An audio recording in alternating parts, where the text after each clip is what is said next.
Speaking of partnerships that have gone awry, Jim Jones and Dame Dash. Really? You didn't hear about this? Nah. Dame Dash did an Instagram post. I guess this looks like his house. He said, lunch meeting at the crib with the only living original diplomats in my eyes. If Cameron had to introduce you to me, or Duke the God had to introduce you to me, then you are affiliated with them, not me. Dipset USA 1997. Harlem Sticks Together. So Jim Jones, replied and said, you fucking clown, bird, cocksucker, matters fact, suck my dick, my whole dick, faggot. How about that? And I am Dipset. You culture vulture, fucking dick sucker, LOL. Tell Cameron and Duke I said what up. I mean, I always was a big Dipset fan, man. So, I was not happy when they, broke up and stopped making records and, mixtapes and all that type of shit, because I was really fucking with Dipset. You know what I mean? Especially Cam and Hell Rel. Shout out to Hell Rel. That's my dude right there. I fucks with Hell Rel. I don't know what that's all about right there, man. Dipset made, like everyone was dressing like Dipset in New York for a certain amount of time. I mean, maybe not everyone, but a lot of people. Yeah. You would be driving around Harlem or the Bronx and you'd see a bunch of Jewel Santana lookalikes. And, that type of thing. With the pink on and all that type of shit. It really kind of hit me, actually, when we talk about the pink, is at the time that it was popping, and I grew up where, I remember when I was in high school, if you wore a pink shirt and you were a guy, people would talk bad about you, right? But I remember, I was living in New York at the time, and I went out and took a trip to LA, and I walked into this polo boutique in Beverly Hills, and it was all pink.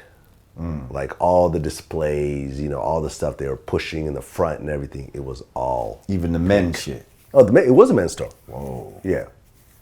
And Cameron continues to sort of be kind of a relevant hip-hop figure, even though he's not putting out a lot. I mean, I think he did put out some music, but it's not music that's all over the charts and everything else like Cam got that fucking... He just got that space, man. You know what I mean? And if he just keep coming with some shit, like I like his he's doing these videos now, that first of the month shit. You been watching those? Mm-hmm. Cousin Bang and all that. I love Cousin Bang. Who's in jail right now? Yeah, I know. That's why the shits ain't out no more. Come on, right. Bang. We need you out here, bruh. Like, I love them joints, man. But, yeah. I'm telling you, I fucks with Dipset, man. Like Cameron, been fuck with them for a minute. Matter of fact, I remember the first time I seen Cameron and Jimmy perform in Reno, Nevada. When, this was like horse and carriage. Like at one of those, they used to have those like Jack the Rapper type of shit, those conventions type of shit. I don't know which one it was, but them niggas came out there with motherfucking some boxers on, some, I think, slippers and like house robes and shit. Hard to keep together a group of people though, because at one point Cameron was suing Jim Jones. The Dipset album, the new Dipset album we've been waiting for about a decade and it's never come out. There was like a hot song at one point. I think they're going to sign Aftermath or Interscope or something at one point. It didn't happen. Jewel's album never came out.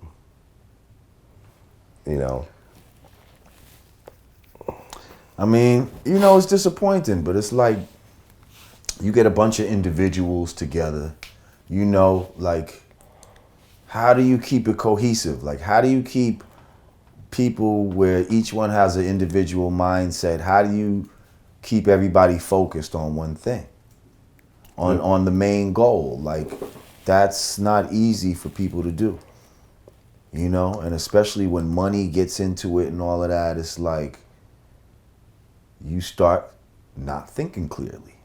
You know what I mean? Everyone's got their own crew. Right, everybody starts to get their own crew, but at first you didn't. No. At first you was happy to just be with each other. With each other. and rocking as one big thing. But now that everybody got their own little Bird individual Gang. money, oh yeah, now we got Skull Gang, Bird Skull Gang. yeah, and Yeah, and Cam got his own. He had Vado at one point, and that whole thing. right, and then all you that. know, Yeah, I mean, they're not like really even like my man Max B, like Max the B. reason he's not here right now is because he couldn't hold his head. He was next in line. You see, he was next in line to get all that bread, but He's where French. He could have been where French is right now. Even farther and than even that. bigger. Even Because farther honestly, than I that. think that French got a lot of his thing Of course he from did. Max. Of And course he French did. would admit that as well. Of course he would. Definitely not a shot at French. Of course he would.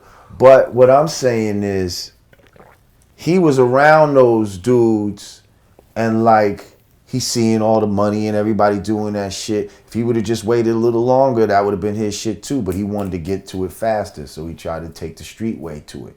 You know what I mean?